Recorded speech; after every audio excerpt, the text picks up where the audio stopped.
He thought he married an angel, until she threw his little girls out into the storm. The night I came home unannounced, the sky split open with thunder.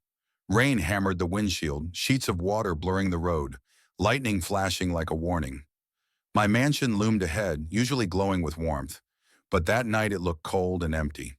I pulled into the driveway, headlights sweeping across the front porch. My heart stopped. 3 small figures huddled together in the storm. Tiny pajamas soaked, bare feet pressed against the wet concrete.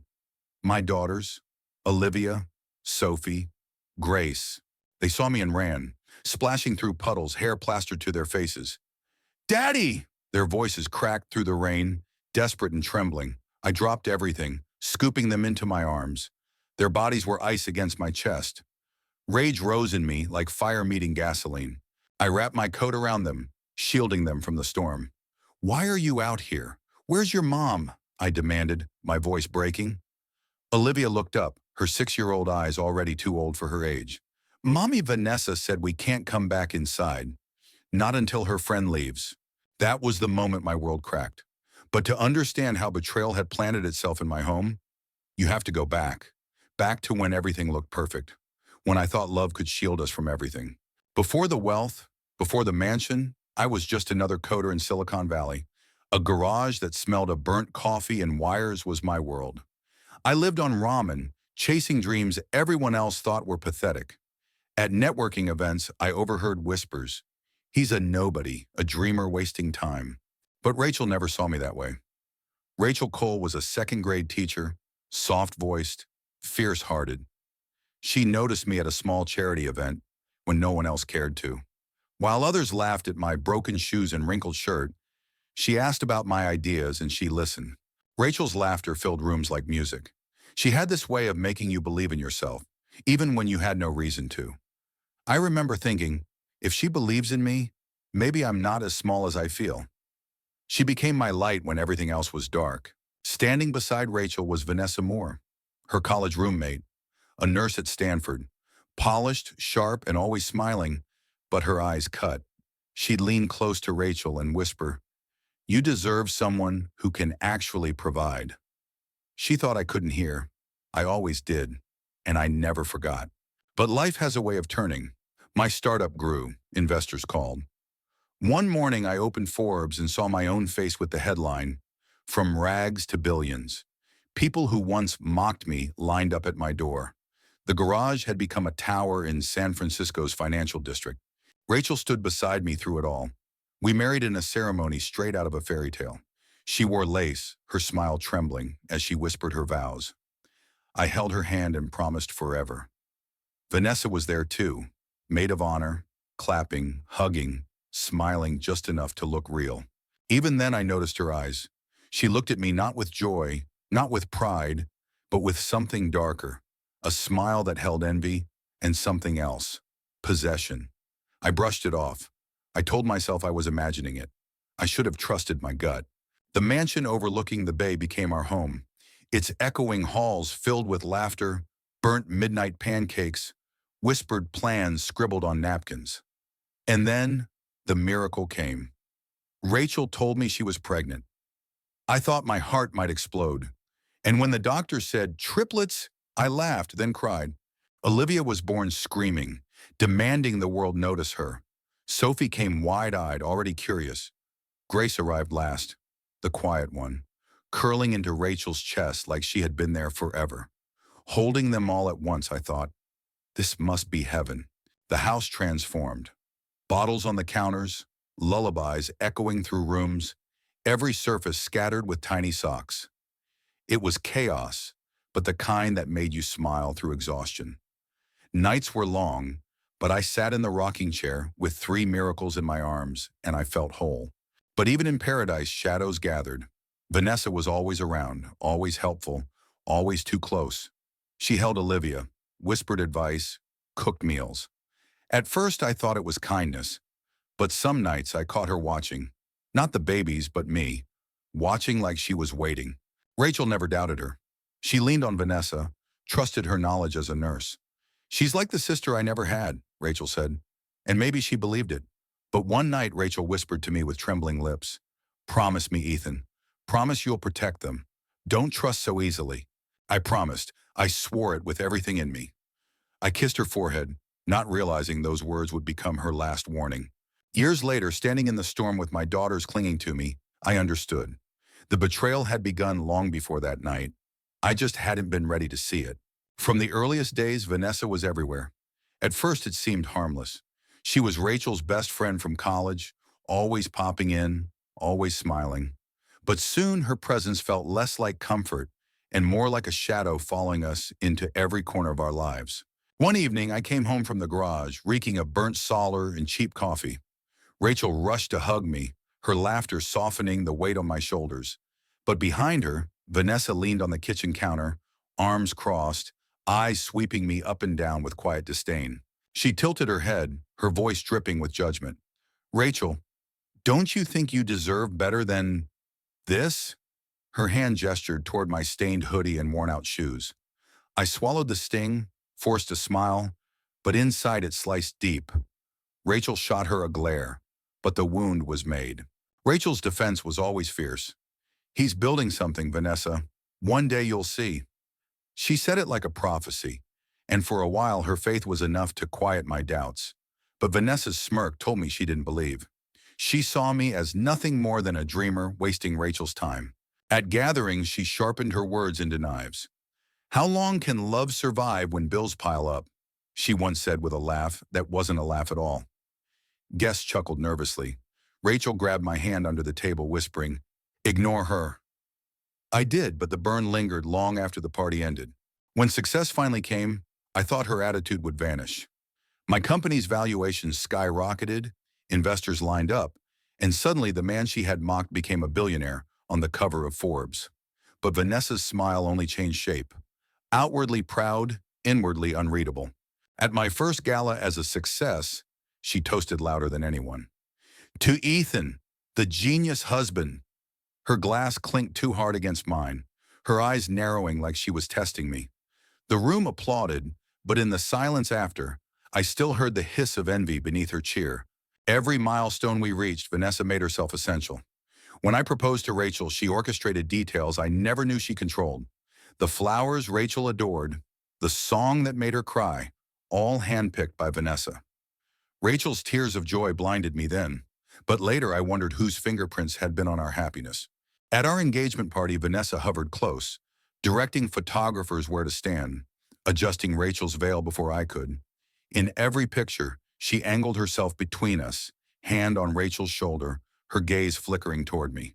Subtle, but too steady to ignore. The housewarming was no different. She chose the wine, the playlist, even the candle scent. Guests praised her efforts, and Rachel beamed. "Vanessa's like my sister," she told me as we cleaned up. I forced a smile, but my gut twisted.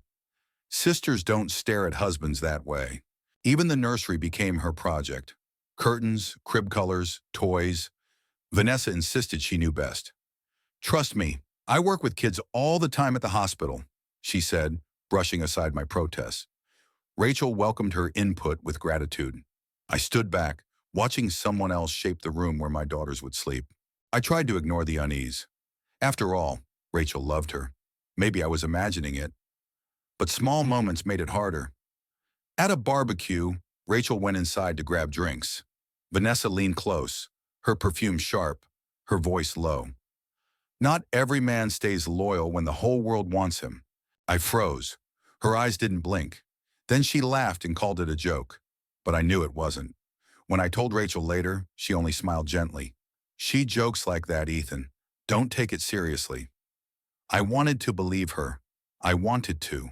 But the looks, they kept coming. At dinners, I'd lift my eyes and find her watching me, fork untouched. At parties, when others raised glasses, her stare never left my face. Not friendly, not kind, calculating, possessive. She treated Rachel with devotion, but even that felt too sharp. When Rachel laughed with other friends, Vanessa's smile stiffened. When I kissed Rachel's cheek, Vanessa's eyes flicked away, her jaw tightening. She wanted Rachel close, but she wanted me closer. Sometimes she was almost protective to the point of control. "Don't let him overwork you," she'd say to Rachel, her hand gripping her arm a little too long. If he really cared, he'd spend more time at home. Her words dripped poison wrapped in friendship. I began to sense something dangerous beneath her surface, but Rachel refused to hear it. She's the only one who's always been there for me, she said. And maybe she believed that. So I stayed silent, afraid of sounding jealous or paranoid. But silence has a cost. My silence gave her space. And in that space, Vanessa grew bolder. She wasn't just a friend anymore. She was weaving herself into the fabric of our lives, knot by knot, until pulling her out would mean tearing the whole cloth. And while I looked away, while I told myself it was harmless, her shadow stretched longer. Soon it would cover more than I ever imagined. The wedding day felt like sunlight bottled into one afternoon. The church overflowed with music, friends, and family. Rachel glowed, walking down the aisle with a smile that made me forget every dark day before her. I thought nothing could tarnish that moment. But even there, Vanessa's shadow stretched. She was maid of honor, of course. She stood inches from Rachel the entire ceremony, her hands always fixing the veil, her eyes darting toward me with something that didn't belong in vows. When guests cheered, Vanessa clapped louder than anyone. But her smile seemed rehearsed, too perfect, almost brittle. During the photos, she found ways to wedge herself between us. In one picture, she stood so close her hand brushed mine, lingering just a little too long. The photographer asked her to step aside once, but she laughed and said, "Oh, I'm practically family." And Rachel laughed too, not noticing how my jaw tightened. The reception was a blur of music and speeches. Rachel danced with her father, tears streaming down her face, while I waited with my chest swelling. But when it was Vanessa's turn to speak, the room shifted. Her toast was filled with glowing words, praising Rachel's heart, her loyalty, her beauty. Yet her eyes rarely left me as she spoke. Guests clapped, some even crying. Rachel hugged her best friend, whispering thanks. But I couldn't shake the feeling that Vanessa's speech hadn't been for Rachel at all. It had been for me, disguised in friendship's clothing. The first years of marriage were golden. Rachel and I built a rhythm of late-night talks, home-cooked meals, laughter echoing down our hallway. Every small dream we had whispered before came alive in our modest house. I thought happiness had finally taken root, but every root cast a shadow. Vanessa was always there. If we hosted dinner, she arrived early to set the table. If friends visited, she was in the kitchen washing dishes before anyone asked. Helpful, yes, but sometimes her presence smothered. I remember coming home to find her already inside, stirring a pot of stew. Rachel needed rest, she explained. At house gatherings, she positioned herself like the host, greeting guests before Rachel or me. When someone complimented the home, she answered as if it were hers. Rachel brushed it off, saying, "She's like my sister." But to me, it felt like she was auditioning for a role that wasn't hers to play. Small things gnawed at me. When Rachel and I shared a joke, Vanessa's eyes narrowed just slightly before she forced a laugh. When I kissed Rachel's forehead, Vanessa would look away quickly, her jaw tight. They were flickers, easy to dismiss, but together they formed a storm cloud. Rachel trusted her with everything. When I voiced my unease, she only shook her head. "Vanessa's been with me through everything, Ethan. She's loyal. She'd never hurt us." I wanted to believe her, but loyalty and obsession often look the same until it's too late. There was a night early in our marriage when Rachel fell asleep on the couch. I covered her with a blanket and went to get water, only to find Vanessa still sitting in the kitchen, alone in the dark. She smiled faintly when I entered, as if she had been waiting. "You're lucky, Ethan," she said, her voice low, almost wistful. "Most men never find someone like Rachel." Her gaze held mine too long. The air felt heavy. I muttered something about being grateful, grabbed the glass and left. But I could feel her eyes on me even as I walked away. Over time, I began to notice how she positioned herself in conversations. If Rachel was at my side, Vanessa was never far, always within reach. If Rachel wasn't looking, Vanessa's hand would graze my arm, too casual to call out, too deliberate to ignore. Still, Rachel saw none of it. She believed in her friend the way she believed in gravity. Constant, unchanging, essential. And I doubted myself. Was I inventing shadows in the light of our new happiness? Was grief from my past blinding me to harmless loyalty? But unease has a way of seeping in, even through closed doors. Vanessa's presence grew heavier. not lighter. She was the guest who never left, the friend who always had the last word. And beneath her perfect smile, I felt something dangerous stirring. I told myself it was nothing, that love was stronger, that Rachel's joy was enough. But late at night, as I lay awake listening to Rachel breathe beside me, I couldn't shake the thought that our marriage wasn't just between two people. Someone else had already written herself into our story, and the cracks had already begun to show. When Rachel told me she was pregnant, I felt the ground shift under my feet. Not fear, but awe. The life we had prayed for was finally here, and then the doctor smiled wider. Not one, not two, but three. Triplets. I laughed until I cried. Rachel squeezed my hand, her eyes glowing. The months that followed weren't easy. Her body carried a burden no woman should have to carry alone. She woke up nauseous, her ankles swollen, her breath short. At night, I rubbed her back while she whispered, "It's worth it." She believed every ache was just part of the miracle. I believed her. Vanessa became even more present. She brought vitamins, fruits, and teas she swore were good for mothers. "You can trust me," she'd say, slicing apples as if she owned our kitchen. Rachel smiled gratefully, calling her a guardian angel. I tried to smile too, but something in me stayed unsettled. The day of delivery came like a storm. 18 hours of labor, doctors rushing in and out, machines beeping like war drums. Then one by one they arrived. 3 tiny girls, each perfect, each crying with a strength that filled the sterile room with music. I held them shaking, whispering, "Jasmine, Jade, Joy," my whole world in my arms. But Rachel lay pale, sweat-drenched, her heart racing too fast. Nurses exchanged glances that made my stomach twist. The doctor pulled me aside, his voice low. "Her heart's under severe strain. We'll need to monitor closely." I nodded, but inside, fear clawed at me. Days in the hospital blurred. Machines hummed. Rachel forced smiles for the girls, humming lullabies even as her hands trembled. Vanessa visited daily, arms full of gifts. She fussed over Rachel's meals, arranged the bassinets, whispered to nurses like she belonged among them. "I'll handle everything," she promised me, and I let her. When Rachel came home, weakness clung to her like a shadow. She would rise to feed the babies, only to collapse back onto the couch, gasping for air. I rushed to her side every time, but Vanessa always seemed to be there first, guiding Rachel back down, pressing pills into her palm. The diagnosis came sharp as a blade. Postpartum cardiomyopathy, a rare condition, the doctor said. Dangerous but treatable, sometimes. With rest, medication, and care, there's hope. I nodded, clinging to that single word, hope. Vanessa took charge. She created color-coded pill boxes, blended shakes she said were heart-healthy, kept charts of Rachel's symptoms. Rachel called her a blessing. I told myself the same. But late at night, I wondered if we had handed too much power to someone who seemed almost eager to take it. Weeks turned into months. Instead of improving, Rachel grew weaker. Her laughter thinned, her steps slowed, her eyes lost their shine. She hid her pain behind smiles for the girls. But when she thought no one was looking, I saw the fear in her face. One night she woke me, her voice trembling. "Ethan, I need you to listen." I sat up, heart pounding. Her fingers, cold and fragile, gripped mine. "Promise me you'll protect them, no matter what. Don't let anyone hurt them. Don't let anyone replace me in their hearts." Tears blurred my vision. I promised. I swore it like a vow.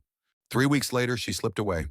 A sunny April morning, the girls at daycare, the house quiet. I held her as her breath slowed, as her hand grew still in mine. My cries filled the room, but Rachel was gone. My wife, my anchor, gone. The funeral was a haze of black suits, sobbing children, flowers that smelled too sweet for such grief. I carried Jasmine, Jade, and Joy to the altar, their little arms wrapped around my neck. Vanessa stood beside us, her hand on my shoulder, whispering, "You're not alone." I wanted to believe it.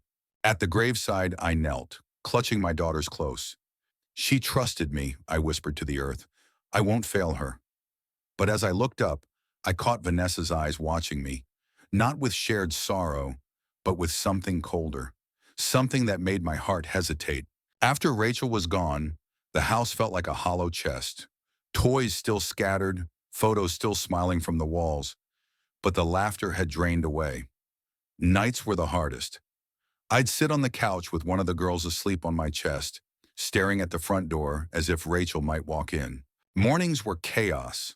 Three voices crying at once, cereal spilled across the counter, socks missing, hair tangled. I tried. God knows I tried. But I burned toast, mixed up lunchboxes, and sometimes forgot the very words I was saying halfway through. The girls needed stability. I barely held myself together. That's when Vanessa came, like clockwork.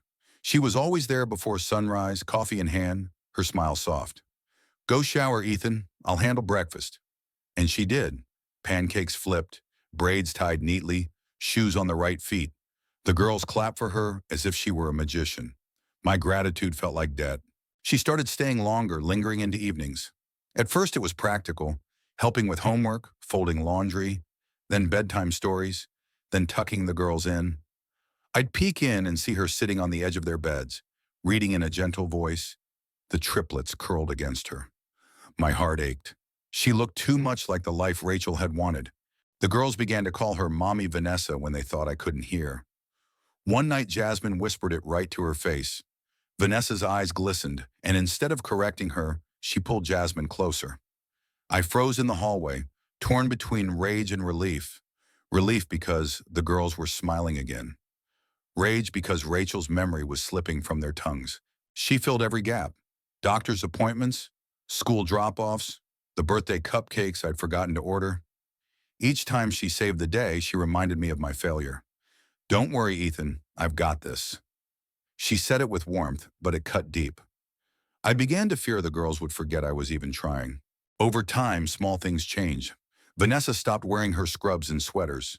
Instead, soft dresses, perfume that lingered on the couch cushions, lipstick that left faint marks on coffee mugs. When I came home from work, she greeted me at the door with dinner on the stove and the girls giggling in the kitchen. It felt like a home, but not ours. One evening, she brushed past me in the hallway. The touch lingered longer than it should. I stepped back, startled. She only smiled. You look tired, Ethan. Let me take care of you. Her tone wasn't friendly anymore. It was something else, heavier, charged.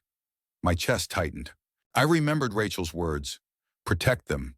Don't let anyone replace me. Yet when the girls tugged Vanessa's hand and laughed, I wondered if resisting was crueler than giving in. They needed love. I was drowning. She was offering both. Then came the night I came home early. Vanessa had set the table for two, candles flickering. She wore a red dress that clung in ways I couldn't ignore.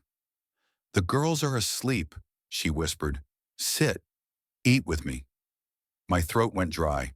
I should have walked away. I should have sent her home. Instead, I sat. Between bites, she leaned forward, her voice low. Rachel wouldn't want you alone. She told me, Ethan. She told me before she died. She wanted me to look after you. The words sliced through me. I wanted to deny it, but doubt crawled into my bones. Rachel had told me to live, to love again. Was this what she meant? That night, as the candles burned low, Vanessa reached for my hand across the table. Her eyes searched mine with hunger disguised as tenderness. And I didn't pull away. For the first time since Rachel's death, I allowed another hand to rest in mine. It was the smallest surrender, but it was enough. At first, it almost looked like the life I had begged for. Breakfast on the table, backpacks lined neatly at the door, 3 pairs of tiny shoes polished and waiting. Vanessa moved through the kitchen like she owned it, flipping pancakes with the kind of ease Rachel never had time for. For a moment, I thought maybe I'd found the order I couldn't create alone. But order came with rules. Rules the girls had never known before. No crumbs on the counter, books stacked before dinner, toys put away by 6 o'clock sharp. At first they laughed, racing each other to see who could clean fastest. But laughter faded quickly. Soon their small hands moved quietly, eyes darting toward Vanessa for silent approval.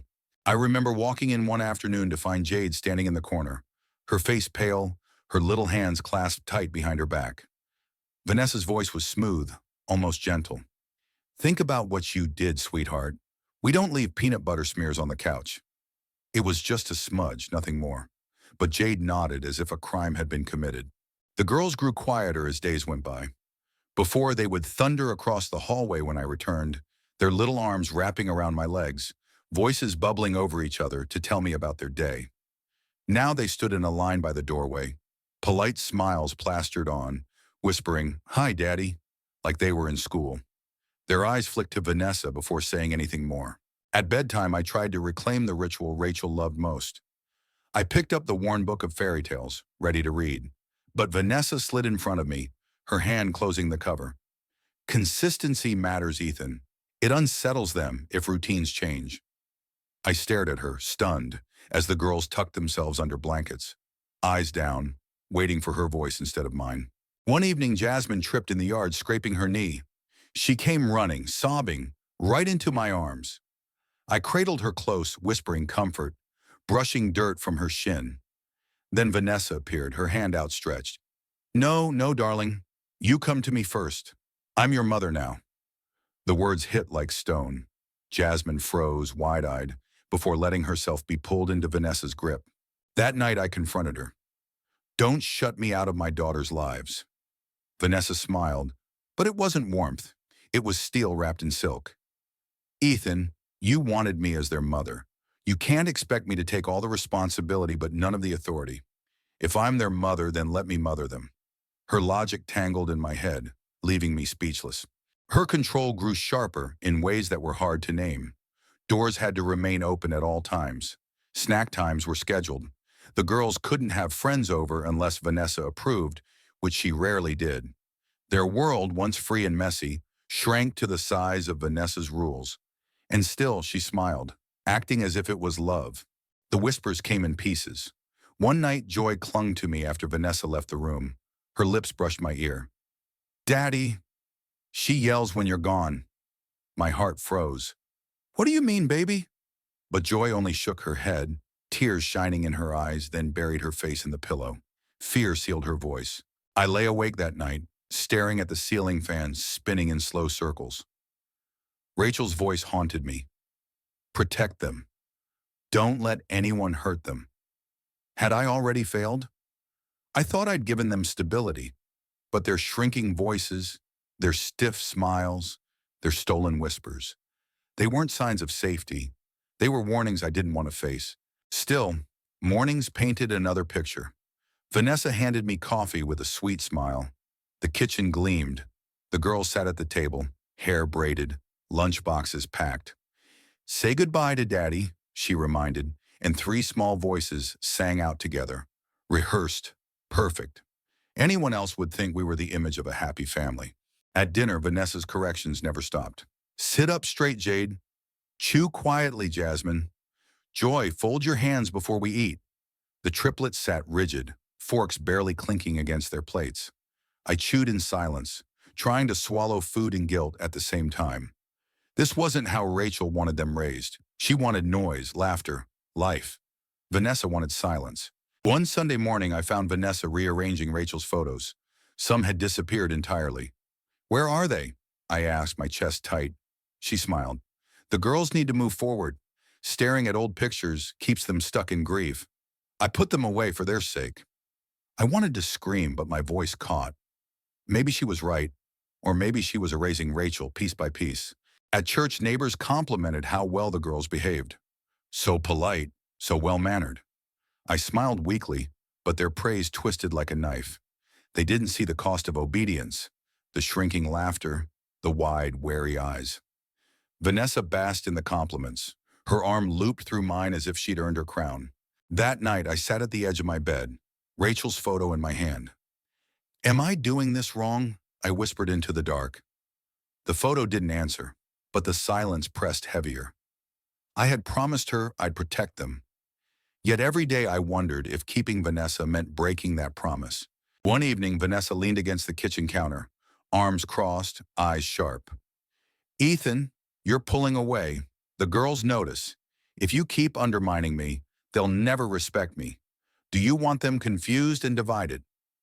Her tone wasn't angry. It was calm, dangerous.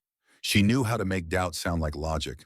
I hesitated, torn between instinct and appearances. To outsiders, Vanessa looked like salvation. To the girls, she was becoming the storm they couldn't escape. And to me, she was both. The woman who held my broken family together, and the very reason it was slipping further apart. That night, I kissed each girl goodnight myself. Their arms clung tighter than usual, their whispers muffled against my shirt. "Don't go, Daddy," Jade whispered. "Please don't go." I stayed there in the dark, holding them, my heart breaking with the truth I was too afraid to say out loud. I had let the wolf into our home. The night was drowning in rain, the kind that swallowed headlights and turned the streets into rivers. I hadn't planned to come home. My crew had wrapped early, and for once, I wanted to surprise them. I even stopped for takeout, imagining the girls squealing when they smelled their favorite noodles. I pictured Vanessa smiling, proud that I thought of them first. But as I pulled onto our street, my chest tightened. A strange car sat in front of the house. Engine still warm, wipers ticking. The curtains glowed faintly, light spilling only from the upstairs bedroom window. My first thought was confusion. Maybe a neighbor, maybe a friend. Then my eyes shifted to the porch and my world cracked open. Three tiny figures huddled together, soaked through, their hair plastered to their faces. Jasmine, Jade, and Joy, my babies, shivering in thin pajamas, clutching each other as rain poured down. Their bare feet splashed in puddles as they spotted my truck. The moment they saw me, they ran, voices breaking through the storm. "Daddy! Daddy, you came back!" I dropped the food, ran to them, scooped all three into my arms. Their bodies trembled violently, water dripping down my neck as they clung to me. "What are you doing out here?" My voice shook as much as their tiny limbs. Jasmine's lips quivered. She said, "We had to stay outside until her friend left." Jade added, teeth chattering. "Daddy, she said if we told you, bad things would happen to us, and to you." My heart nearly stopped. Then Joy, the quietest, whispered what shattered me completely. "Daddy, this isn't the first time." The world tilted. Rain stung my face, but it was nothing compared to the fire inside my chest. I wrapped them in blankets from the truck, kissed their wet hair, and placed them gently in the back seat with the heater blasting. "Stay here. Lock the doors. Don't come out no matter what."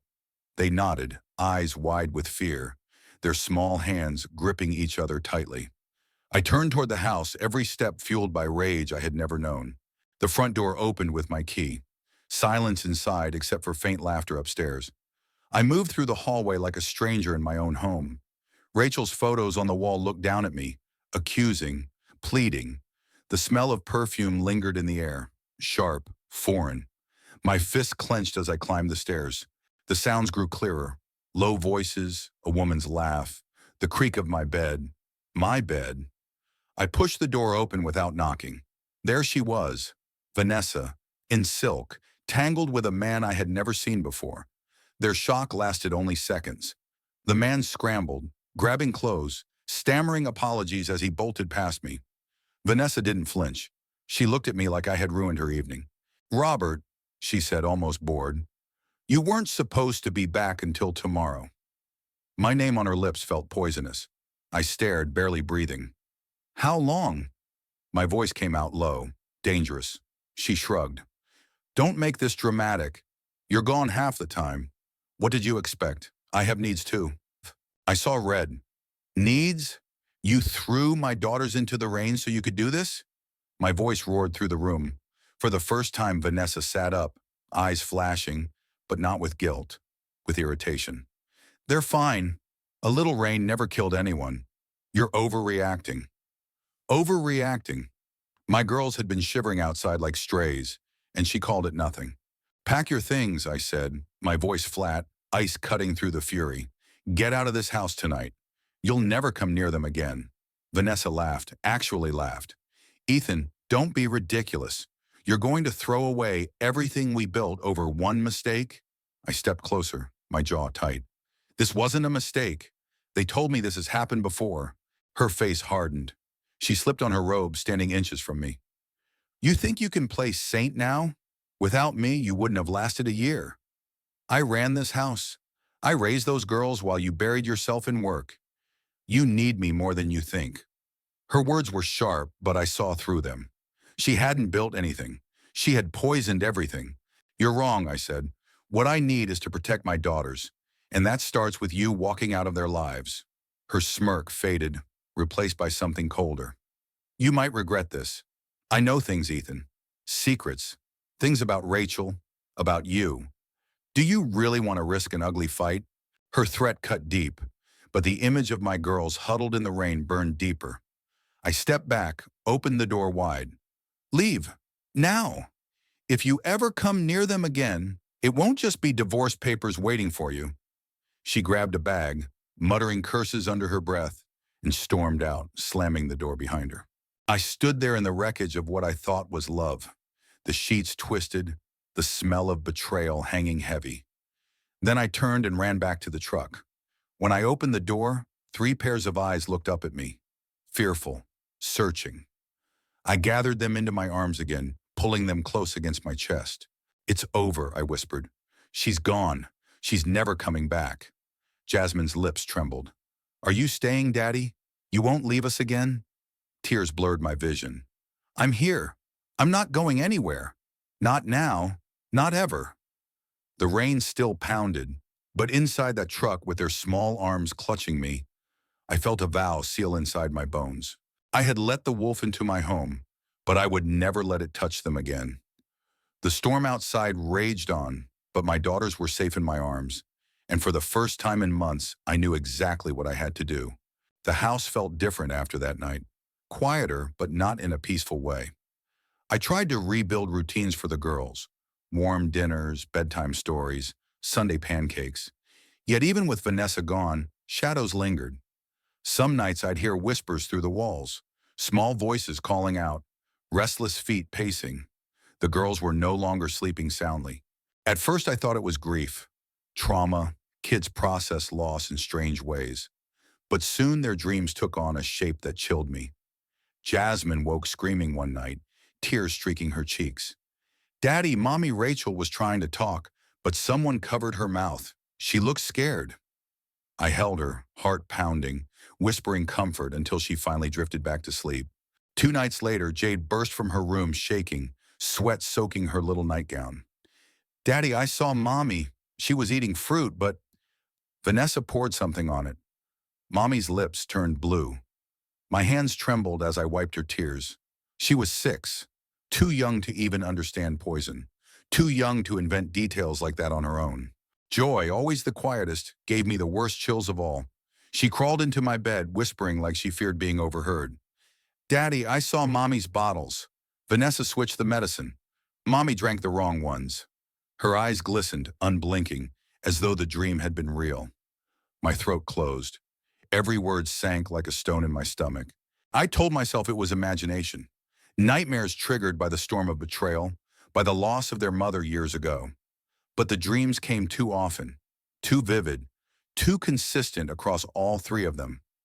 It was as if the girls were carrying memories they didn't even know they had. Memories of something dark. Days turned into weeks and the nightmares didn't stop. Breakfast was quieter. They picked at food, eyes heavy with lack of sleep. I watched them draw pictures. Rachel's face, always with tears, always with Vanessa standing near. It wasn't just dreams anymore. It was spilling into their waking lives. I knew I had to act. I called Dr. Elaine Morris, a child psychologist recommended by a friend. She welcomed us into a soft, warm office filled with toys and pastel walls. The girls talked to her in sessions while I sat outside, wringing my hands, waiting. Afterwards, she invited me in. Her eyes were serious, her tone calm but firm. Mr. Carter, your daughters are processing trauma, yes, but their dreams are unusual. They're detailed, coherent, overlapping. That's not common at their age. It's possible they witness things without fully understanding. Sometimes children's subconscious holds on to truths adults overlook. I felt my chest tighten. Are you saying they might be remembering something real? She didn't answer directly. Instead, she leaned forward. Don't dismiss what they're telling you. Explore it. Look back at the time Rachel was ill. Who was around her the most? What did the children see that you didn't? Her words hit like lightning. My mind reeled back to those days. Rachel pale and weak. Vanessa always at her side. I remembered the trays of food Vanessa brought, the pills she arranged so carefully. I remembered how Rachel sometimes whispered, "This doesn't feel right," before swallowing anyway. I remembered brushing it off as fear, as illness talking. Now, with my daughter's voices echoing those very images, I wasn't so sure anymore. That night I sat alone at the kitchen table, the rain tapping the windows like fingers. Rachel's photo stared back at me from the mantel, her smile soft, eyes alive with warmth. I whispered into the silence, "Rachel, did I miss it? Did you try to warn me? And was I too blind to see?" My voice cracked, but no answer came. Only the steady sound of rain, as if heaven itself was weeping. I couldn't shake the dreams. They gnawed at me until sleep itself felt dangerous. One evening, after pacing the living room for hours, I picked up the phone and called the police station. My voice cracked as I said, "I need to reopen my wife's case. Something isn't right." Filing the request to exhume Rachel's body was the hardest decision of my life. I stood at the courthouse, pen in hand, staring at the form like it was a betrayal. But then I thought of my daughter's haunted eyes, their whispers about poison and pills. I signed. The detectives treated me with a mix of pity and suspicion. They asked questions. Why now? Why after so many years? I told them about the girl's dreams, about Vanessa's control over Rachel's food and medicine. Some raised eyebrows, but one detective leaned forward and said, "Let's see where this goes." Weeks dragged by like years. Investigators sifted through old prescriptions, food logs, even Rachel's hospital records. I replayed memories in my mind. Vanessa's hand lingering too long on a pill bottle, the way Rachel grimaced after meals. Back then, I thought it was illness. Now I wasn't so sure. So, the call came on a rainy Thursday. Detective Harris asked me to come in. His face was grave, eyes steady as he slid a folder across the table. "Mr. Carter, the toxicology report came back. There were high traces of digitalis in Rachel's system. Repeated doses. This wasn't natural." The words hit like a hammer. My chest tightened, vision blurred. Rachel hadn't just died. She had been killed, slowly, methodically, by someone inside our home. My stomach twisted, because I already knew who had been there more than anyone else. Vanessa. Investigators dug deeper. They traced pharmacy refills, compared handwriting on pill organizers, and pulled security footage from a clinic Rachel once visited. Every breadcrumb pointed toward Vanessa. She had swapped pills, tampered with bottles, and played nurse while tightening the noose around Rachel's heart. Then came another revelation. A school security guard named Mr. Daniels called the detectives. Months ago, he'd stopped two men loitering near the playground. They had asked strange questions about pickup schedules, about the Carter girls. He detained them briefly, but Vanessa arrived, claiming it was a misunderstanding. She told him she'd handle it. Detectives obtained the men's old cell phones. Inside were text messages. Cold, transactional, undeniable. Vanessa had paid them. Paid them to watch my daughters. Paid them to prepare for something darker. My hands shook as Harris read the text aloud. "The plan is to wait until he's out. Kids won't be a problem." I couldn't breathe. My knees buckled under the weight of it. Vanessa hadn't only betrayed me. She hadn't only killed Rachel. She was planning to erase my daughters too. My precious girls, the last living pieces of Rachel, were next on her list. When the detectives confirmed it, I sat frozen, staring at the table. A roaring filled my ears. All the nights I'd left the girls with her, all the times I'd trusted Vanessa to keep them safe, it came crashing down on me like a mountain. I whispered, barely audible. She murdered Rachel, and she was going to murder my children. Saying it out loud made it real. My heart pounded with rage, grief, and a kind of horror I can't put into words. I clenched my fists, swearing then and there. Vanessa would never touch my family again. The courtroom was colder than I expected, not because of the air, but because of what hung between us. Vanessa sat across the room, dressed in a dark suit that tried to make her look respectable, but her eyes gave her away, sharp, calculating. Not the friend who once comforted my wife, but the woman who had destroyed her. I sat behind the prosecutor's table, my daughters safe with family outside. My hands clenched so tightly on the chair that my knuckles turned white. I had promised Rachel I would protect them, and this was the moment. This was the battlefield where I would keep that promise. The prosecutor's voice cut through the silence. She began laying out the story brick by brick. The meals Vanessa prepared, the altered medicine, the digitalis hidden in food Rachel trusted. Every detail stripped away the mask Vanessa had built. For the first time in years, the truth stood naked in front of everyone. Vanessa tried to smile, tried to play the role of misunderstood caregiver.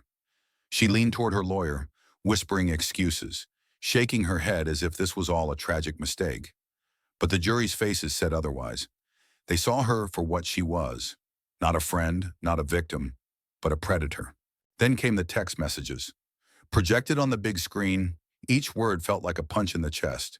Conversations where she discussed removing the obstacles and making sure the girls never talked. The courtroom gasped. Some people covered their mouths. One juror shook his head slowly, his eyes fixed on Vanessa like he couldn't believe anyone could sink that low. The security guard testified next. Mr. Daniels, her voice trembling as she recalled the day strange men loitered near the school. She had confronted them. She had trusted Vanessa when Vanessa said she would handle it. And now the truth was out. Vanessa had orchestrated the plan all along. I closed my eyes, hearing Rachel's voice again, her last request. Promise me you'll never let anyone hurt our babies. That promise had carried me through the darkest nights, and now it echoed louder than ever. This was justice, not just for Rachel, but for Jasmine, Jade, and Joy. When the defense tried to twist the story, claiming stress, depression, or even misplaced love, the courtroom didn't buy it. Vanessa's tears seemed rehearsed, her breakdowns performed. The contrast was too sharp. Real mothers fight to protect. Real friends lift you up. Vanessa did neither. She destroyed. Finally the jury returned. 12 strangers, holding the weight of my family's fate in their hands. The foreman stood, voice steady. We, the jury, find the defendant guilty on all counts.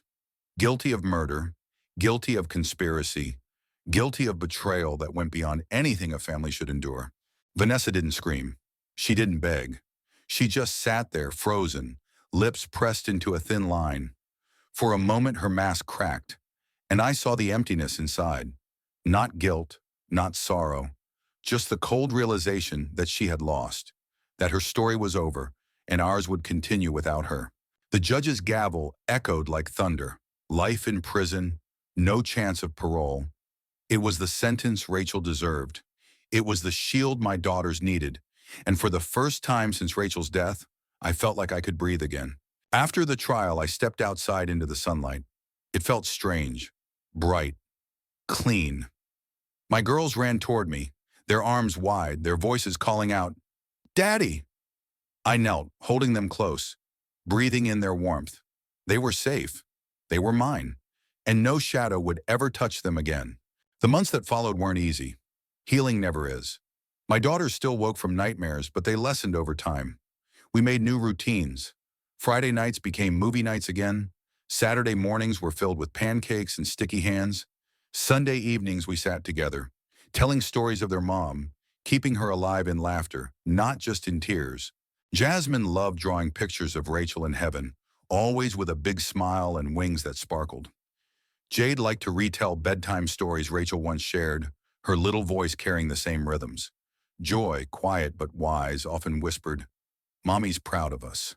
And I believed her. We rebuilt piece by piece. The house that once felt haunted slowly became a home again. Rachel's pictures returned to the walls. Her favorite blanket stayed draped across the couch. Her memory no longer brought only pain, but strength. She was part of us, and always would be. I found purpose beyond survival. I started a foundation in Rachel's name, one dedicated to protecting children from abuse and giving widowed parents the support they need. Our pain became our mission, and in every child we helped, I saw a glimpse of Rachel's legacy. As the years passed, my daughters grew stronger. They carried scars, yes, but also resilience. They learned to trust their instincts, to value honesty, to lean on each other. They became living proof that love can rise from ashes. Rachel's love, my love, a love Vanessa could never destroy. Looking back now, I see the whole path clearly. From the night Rachel whispered her final promise, to the betrayal that nearly broke us, to the day we stood victorious in court. It was a road carved in pain, but also in unshakable love. And that love won. So if you're listening, let me leave you with this. Evil wears disguises. Sometimes it looks like a friend. Sometimes it looks like a savior. But real love, the kind that protects and sacrifices, always reveals itself. Trust that love. Hold it close, because it's stronger than any darkness. Rachel's gone, but she never truly left. She lives in Jasmine's art, in Jade's laughter, in Joy's quiet wisdom. She lives in every breath I take to keep them safe. She lives in the legacy we're building, one act of love at a time. And as I tuck my daughters in at night, their small hands curled around mine, I know one truth with certainty. Love got the final word. Love always wins. And that's where our story ends. With love stronger than betrayal, with light outlasting the darkness. If you made it this far, I'd love to know what you think. On a scale of 1 to 10, how powerful did this story feel to you? Drop your score in the comments, and while you're there, hit the like button if this story moved you. Don't forget to subscribe to the channel so you never miss the next story we share. Your support means the world. Thank you for listening. Thank you for being part of this journey. And remember, in the end, love always wins.